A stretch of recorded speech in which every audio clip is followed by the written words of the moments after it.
শ্রেয়সী, তাই তো? শ্রেয়সী, ড্রিমলাইন থেকে জব পেয়ে কেমন লাগছে? ওভারঅল এক্সপিরিয়েন্সটা শেয়ার করো। ভীষণ ভালো লাগছে। আমি তো বুঝতে পেরেছি এটা কিরকম জায়গা, কিরকম সেই সিকিউর হিসাবেই আমি এখানে এসেছি। এবং আমি জানি এখানে ফুললি সিকিউরিটি আছে। যারা যারা এখানে আসবে তাদের ক্রাইটেরিয়া অনুযায়ী তারা যেরকম চেয়েছে ঠিক সেই লেভেলেরই সেই টাইপেরই জব তারা এখান থেকে পেয়ে যাবে, যেরকম আমি পেয়েছি। আমি ভীষণ হ্যাপি, ভীষণ স্যাটিসফাইড। এবং এনারা আরও একটা অপরচুনিটি দিচ্ছেন যে 1 বছরের মধ্যে ভালো কোনো জায়গায় অফার পেলে বা যেরকম আমাদের ক্রাইটেরিয়া অনুযায়ী আরও কোনো সুযোগ এলে আমরা যে কেউ অ্যাপ্লাই করতে পারি, যে কেউ করতে পারি।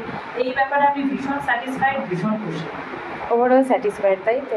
এক্স্যাক্টলি। নতুন যারা আসতে চাইছে তাদের কি বলতে চাও?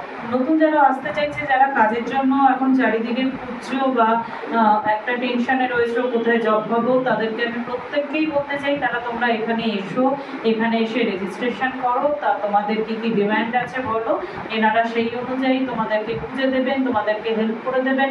ইভেন এখানে আমি যাদের নাম বলছি, আমাদের রিয়া ম্যাম, আমাদের সুমনা ম্যাম এবং বিজয় স্যার, তারা ভীষণ হেল্পফুল, ভীষণ কোঅপারেটিভ, খুব ভালো। তোমাদের সব রকমভাবে হেল্প করবে, সুবিধা করবে। অবশ্যই তোমরা এই ড্রিমলাইন জব স্কুলে এসে join. Okay Shreyasi, all the best for your new job. Thank you.